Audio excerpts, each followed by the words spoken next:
Welcome to Lessons in Leadership, Steve Adubato, the extraordinary, talented Mary Gamba in the house today. Mary, how are we doing?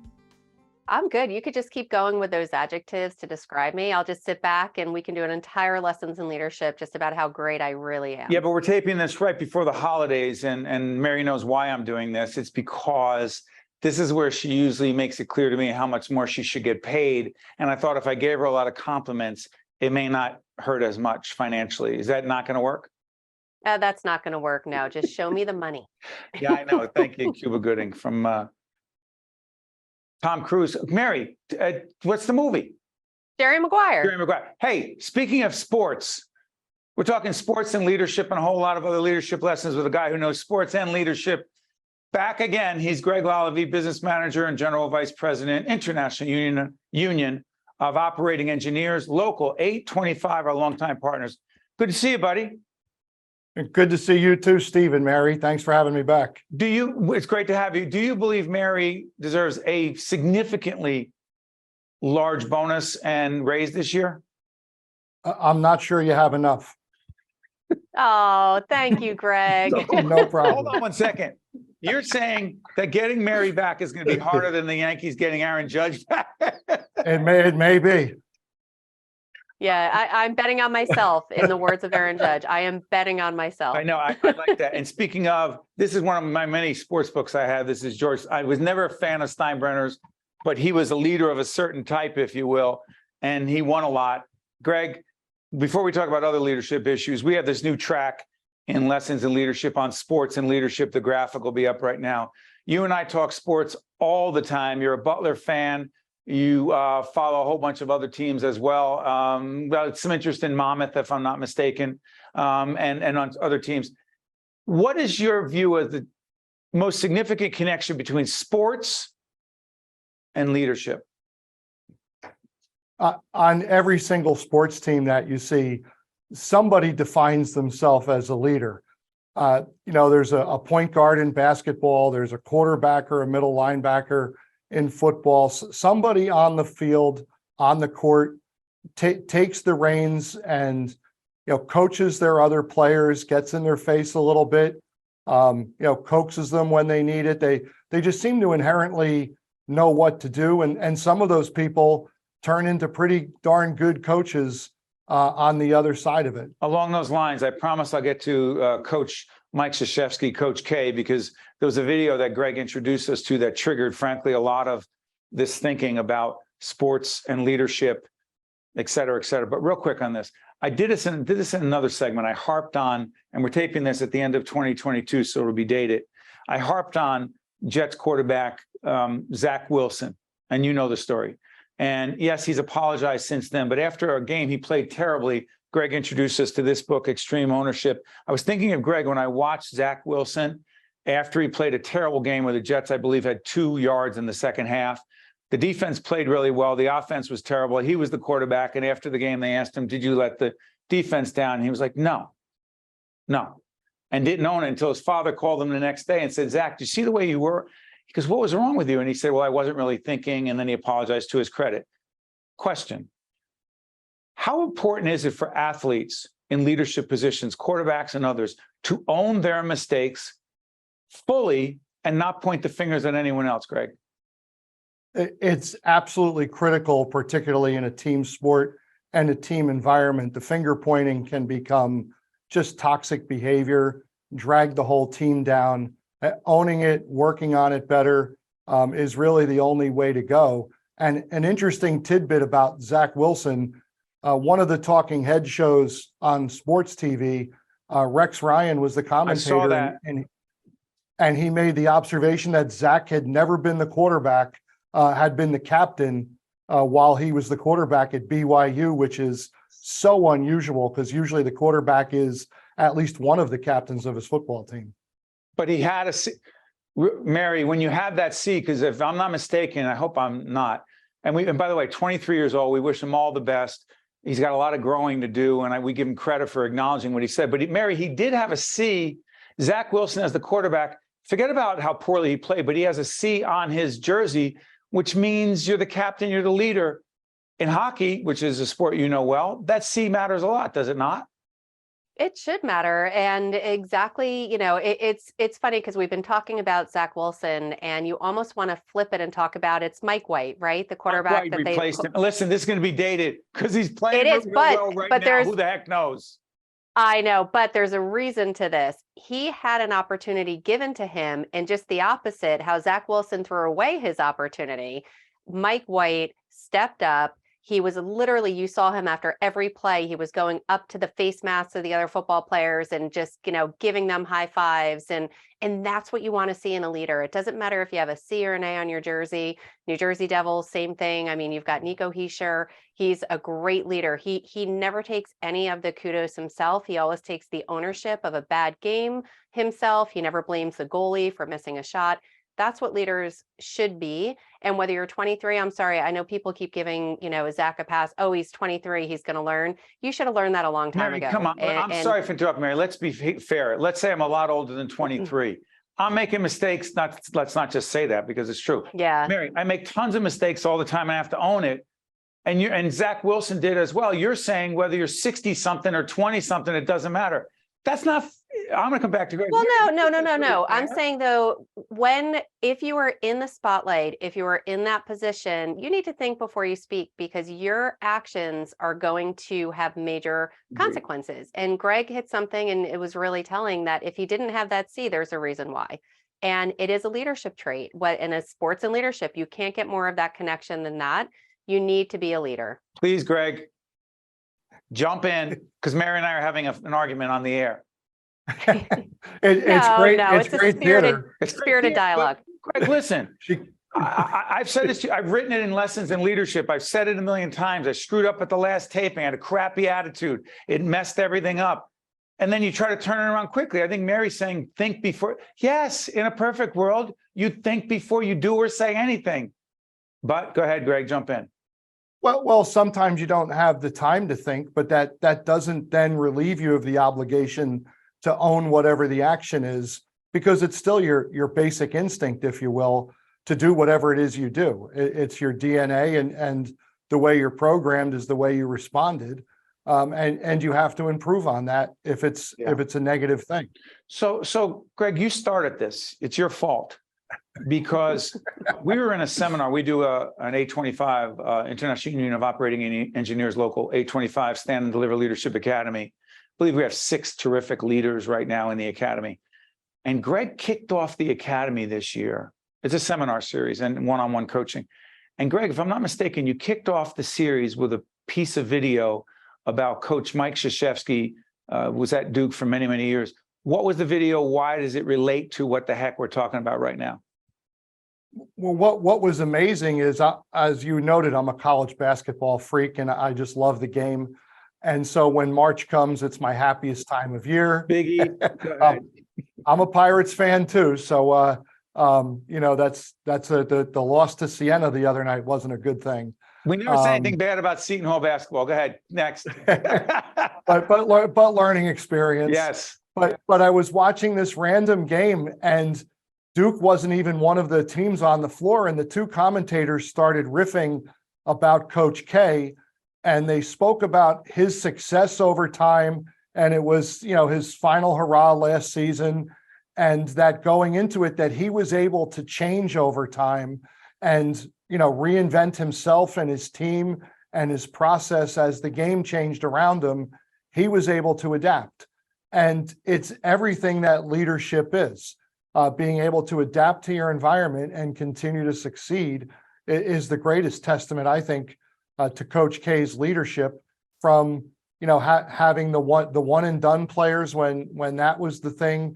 It took him a long time to come around to that, but when he did, he still succeeded at it and still kept the Duke Blue Devils up at the top 5, 6, 7 teams in the country. And let's just say that Mike Krzyzewski, Coach K's original mentor, I believe, was Bobby Knight. And let's just say that Bobby Knight, Mary, you may or may not, Google everyone Bobby Knight. Let's just say that his tantrums and his lack of emotional control makes some of my blow-ups look like I'm Mother Teresa. Mary, I'm not making excuses. I'm just saying there are degrees. Mary, Greg, I can say you want to say something, Greg. I can tell from your body language. No, it's amazing to think, though, that Bobby Knight and Mike Krzyzewski and Bill Parcells were all on the athletic Army? staff of West Point at the same time. Mary, imagine. And talk about, Mary, Bill Parcells, when they won the Super Bowl with the Giants, and he would talk about in people's faces, Mary screaming, yelling, saying stuff to Phil Simms, Harry Carson, but somehow not LT, not Lawrence Taylor. He did not get in his face. Mary, do you think leadership is different in terms of a coach? And by the way, check out NJ.com. There's a great article on how coaches have had to evolve from getting into kids' faces, being very aggressive. Got to watch that stuff. It doesn't work, and it's also has long-term implications. Mary, do you believe that leading in an excellent way, hockey, football, basketball, whatever it is different in terms of how aggressive and assertive you can be with your players? Well, the only time that I think there could be is in the heat of a moment, in the heat of a play. If you're going into overtime in any of these sports, of course, the stakes are higher. I'm sure the tensions are going to be a little bit higher. But when it comes to giving really solid, concise feedback that is clear, and if you want it to be received well, you do need to take a breath. Steve and I talk about this all the time, Greg, the 24-hour rule. Of course, feedback, yep. She's like, feedback in real time. Yeah, no. But feedback in real time is important. But usually if it's something that's, why did she do this? Or why did he do that? I'll be like, Steve, listen, I said, you addressed it once, let's give it 24 hours. And then we'll see what the next step or the next course of action is going to be. Because usually it's not as egregious as you really think it is in that moment. Yeah, well, I believe I've evolved a lot, but Mary may have a different view. Greg, we'll talk after Greg leaves on the air. We're going to go through this, Mary. Greg, before I let you go, you talked about Coach K evolving. I want to believe I'm evolving. I know Mary has, and become an exceptional leader over the last several years and taken on responsibility in a portfolio I'm not sure she ever imagined professionally, even though being a mom is still the toughest job there is, if you will. So, Greg, let me ask you, you talked about Coach K evolving. The biggest improvement / change / evolution you've made as a leader in the last few years is? Acknowledging the world around me and the reality. As you know, we've turned our training program into a technical college. We're not done evolving that yet. That's being responsive to the computers and artificial intelligence that we see on the heavy equipment that our members operate, and what we think to be a good journey worker needs to be in the future with what they're going to face in the workplace. Our industry has changed so fundamentally in the last 30 to 50 years. The pace of change has quickened exponentially. So we're just trying to stay on the front end of that wave, be innovative, just be responsive to what's out there in the environment. And the productivity levels have changed in the methods, the materials, and we're always trying to just stay ahead, because if we get passed by, we won't be here much longer. And this is an organization that has provided for families for 126 years, and we are intent on being here for another 126. Because the status quo is never really a good option in this environment. And last thing I want to say, Mary, is, as you know, one of the things we do in the Leadership Academy at 825 is that each participant has to propose some improvement, some change, something that will have 825 being even more effective than what it is. And a lot of it is about innovation, and then they're questioned and challenged by their colleagues, and it ain't easy, but that's real life.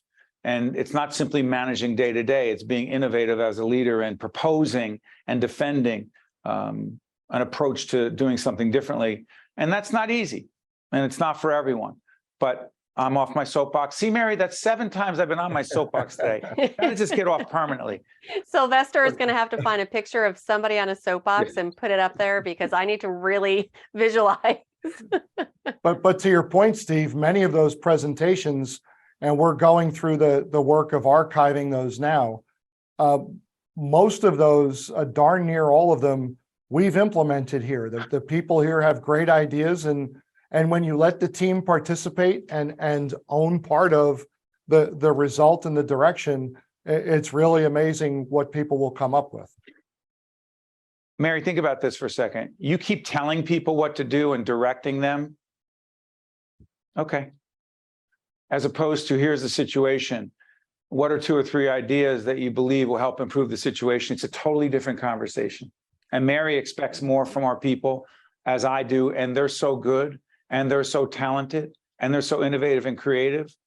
But you've got to create an environment, obviously, to have that flourish. Hey, Greg, thank you, my friend. We're taping this right before the Christmas season. We'll see you soon in the Leadership Academy, but to you and your family and the great family at the International Union of Operating Engineers, Local 825, we wish you not just a great holiday season, but a terrific 2023. Thanks, Greg. Thanks, Steve. Thanks, Mary, and the best of the holidays and the New Year's to both of you. Thanks, my friend. Stay with us. Mary and I will be right back, arguing. This edition of Lessons in Leadership is made possible by the Buccino Leadership Institute at Seton Hall University, Prager Metis, Valley Bank, the International Union of Operating Engineers, Local 825, the North Ward Center, the New Jersey Sharing Network, Delta Dental of New Jersey, Fedway Associates, Inc., Veolia, Resourcing the World, and Seton Hall University, showing the world what great minds can do since 1856. This is Mary Gamba. If you want more leadership tips and tools, log on to stand-deliver.com. That's stand-deliver.com. Promotional support for this edition of Lessons in Leadership with me, Steve Adubato, and my colleague, Mary Gamba, has been provided by NJ.com, NJBIA, and New Jersey Business Magazine, CIANJ, and Commerce Magazine. The essence of the North Ward Center is ingrained in our values, thoughts, and actions. What began as a storefront on Bloomfield Avenue has evolved into a life-changing community nonprofit. The mansion is steeped in tradition, but with all of its grandeur, the true essence of the North Ward Center is in the people we serve. So as the North Ward Center commemorates 50 years of service, let's also celebrate the many opportunities yet to come. Welcome back to Lessons in Leadership. I want to thank our good friend Greg Lalevee from Local 825 for joining us and offering his insight. Mary, we weren't arguing on the air, were we? No, never. We never argue. We have a spirited dialogue. It's engaging, and we play off of each other. It's fine. And we have different views of what appears to be the same situation. And hopefully I don't know if we come to an agreement, but we appreciate each other's point of view.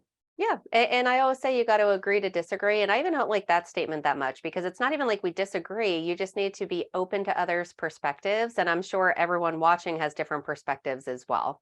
And I have 22 years with you and married my wife 21 years. All I ever want is, you're right, Steve. That's all I want. We say that about 80% of the time. And then when we don't say it, you've got to know that you're probably not right. Let's get off with me. So you ready? Yes. This is another Lessons in Leadership mini seminar.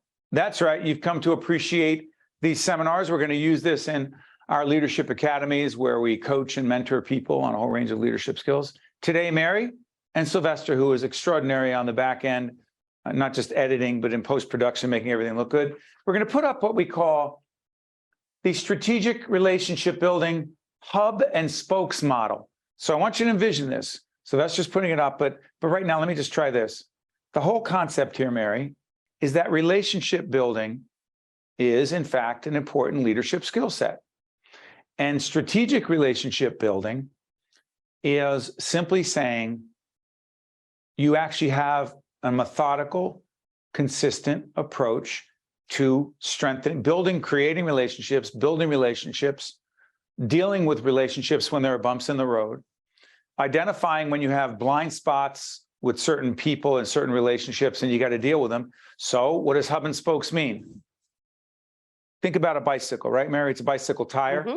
Sure is. Mary Gamba's at the hub. And your spokes are your key stakeholders, meaning key people in your world. So do it right now as we're talking about this, Mary. Some of the key stakeholders in your world, the first being family, in my opinion. But well, and remember, sorry, we can talk. I thought it was me, but go ahead.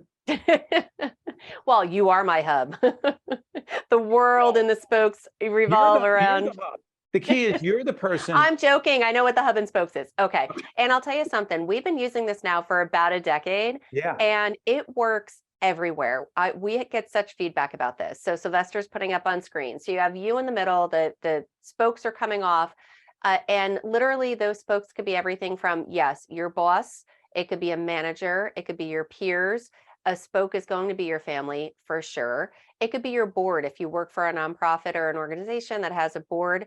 But we always talk then, Steve, about taking it one level deeper, because if you're a small business, we do a whole series here with Delta Dental on small business leadership, and it could be small business. So it could be, ABC law firm, but you need to take it a step further, because you need to put the names of the individuals with whom you need to connect. Because remember, we call this a relationship building exercise.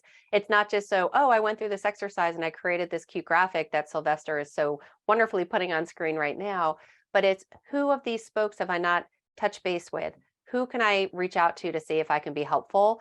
That is why we do it, because we are all so busy and it's so easy to get away from one of those spokes for too long. So stay on this as we come back on camera here. And I know we're driving Sylvester crazy with the editing, when to put it up, when not to put it up. So this is the way I look at it. So if I'm in the hub and then the spokes are different key relationships. And I remember when I first did this, I used to say one of the hubs was team members.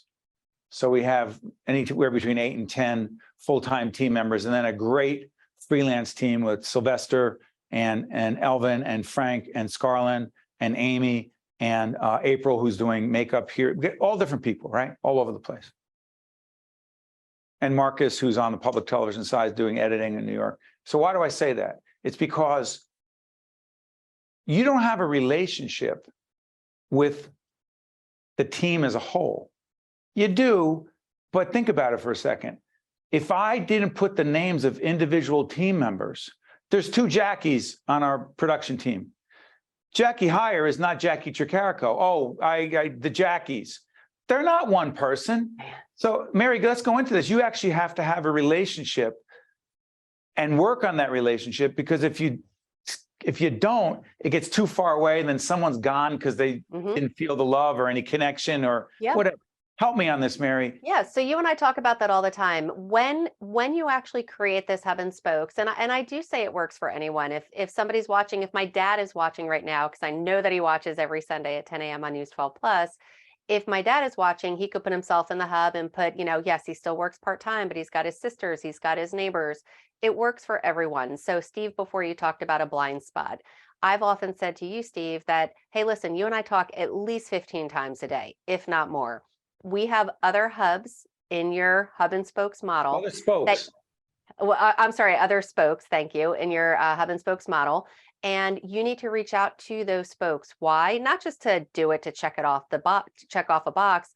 Touch base. How are you doing? What could I be doing to be more helpful? Tell me where you are on so-and-so project. And again, if you do it on the personal side with family and friends, check in and say, hey, it's been a while. How's your mom doing? How's your dad doing? How's the new job going? And by doing that, you're going to find that those people, number one, like you said, they're going to feel and know that you actually care, because you do, but they're going to feel valued. And to pull it all back to leadership, they are going to want to be in your orbit, and that will lead to long-lasting relationships, which is really what we're all here to do. And it's so funny, Mary talks about personal, you're in the hub, and spokes could be professional or personal, but sometimes the professional relationships have a personal component, meaning there's something going on with a team member, with a colleague, with a client, with a whomever, that is personal. It's family related, it's health related, it's a real issue. And if you think, well, that's not my business, well, technically, I imagine, but that's not great for relationship building. Where's the XYZ project when that person's dealing with a family member who's struggling or not well, or they're dealing with some whatever issue it is, and all you're doing is saying you're behind on a deadline? That's horrible for the relationship. Because isn't it, Mary, you and I often say this, relationships, leadership, because someone might ask what the heck this has to do with leadership. It's about being, quote, other-centered. That's what Hub and Spokes is it not? It's exactly right. And you wrote it. It was one of the chapters, I believe, in Lessons in Leadership. It's all about them. And you put them in all caps with an exclamation point. it truly does need to be about the other person. Sure, we talk about our own wellness, we talk about making sure that we're doing what we need to be doing, but the best leaders make sure to be other centric, whether it's the customer, making sure that you're not only meeting their expectations, exceeding those expectations. And you'll also find if you take the time to ask, you're going to learn things that you didn't know before. And real quick on this, there's a whole chapter in this new book coming out later this year, Lessons in Leadership 2.0, what about the tough stuff or the tough stuff? And there's a whole chapter on the art of asking questions. And I'm not going to quibble with Mary, but because she's just saying, how are you doing as a question, but I get caught up in how that sounds to me. Because what happens, Mary, when we ask people, Oh, yeah. how are you doing? Oh, I'm doing good. And it ends there. Yeah. So I hear that and I go, okay. So if I reach out for a team member and I say, how you doing? I know what's going to happen, usually. But if you ask a different kind of question, and the question sounds like this, we got a taping coming up. What's the biggest concern / challenge you have that I can help you with? I'm sorry, what? Like all of a sudden that person has to think, and inevitably there is a challenge. There is an issue.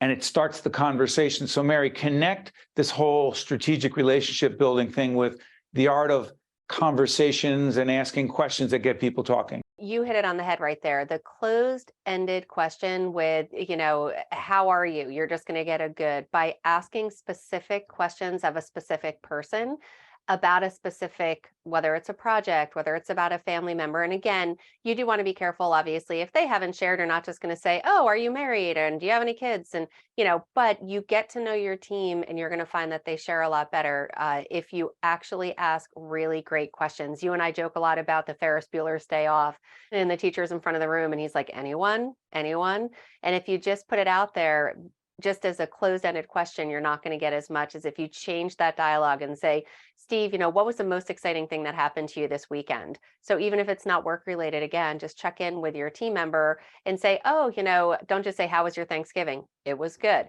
No, talk about, oh, did you, do any day trips on Thanksgiving? Tell me, what was the greatest thing about your weekend? It just changes the dialogue and gets the other person talking. So in that spirit, got about a minute left. I'm going to ask you a precise and specific question. You ready? Mm-hmm. The thing you love about being the executive producer, but also being on air with Lessons in Leadership is? It is to get to work with such talented and caring people such as you, Steve, and No, forget about Sylvester me. Elvin. Not about me. You're Elvin, you said. Yes, and Scarlin and Frank and April and Amy behind the scenes and Sylvester. I think I hit everybody. No, but it's just being creative and collaborative. And those are the two C words that I think of, creative and collaborative. And I'm just so grateful and thankful. And what did Elvin say in the chat? I missed it. It popped down while I was looking at my camera. Said, it's amazing Mary gets to work with us. Thanks, Elvin. I appreciate that. He's directing and commenting the whole time. And now he's saying to say goodbye. For Mary, myself, and the entire terrific team that we're so grateful and thankful for at Lessons in Leadership, thanks for watching. We'll see you next time. This edition of Lessons in Leadership is made possible by the Buccino Leadership Institute at Seton Hall University, Prager Metis, Valley Bank, the International Union of Operating Engineers, Local 825, the North Ward Center, the New Jersey Sharing Network, Delta Dental of New Jersey, Fedway Associates, Inc., Veolia, Resourcing the World, and Seton Hall University, showing the world what great minds can do since 1856. This is Mary Gamba. If you want more leadership tips and tools, log on to stand-deliver.com. That's stand-deliver.com. Promotional support for this edition of Lessons in Leadership with me, Steve Adubato, and my colleague, Mary Gamba, has been provided by NJ.com, NJBIA, and New Jersey Business Magazine, CIANJ, and Commerce Magazine.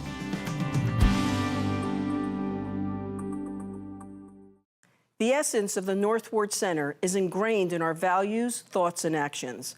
What began as a storefront on Bloomfield Avenue has evolved into a life-changing community nonprofit. The mansion is steeped in tradition, but with all of its grandeur, the true essence of the North Ward Center is in the people we serve. So as the North Ward Center commemorates 50 years of service, let's also celebrate the many opportunities yet to come.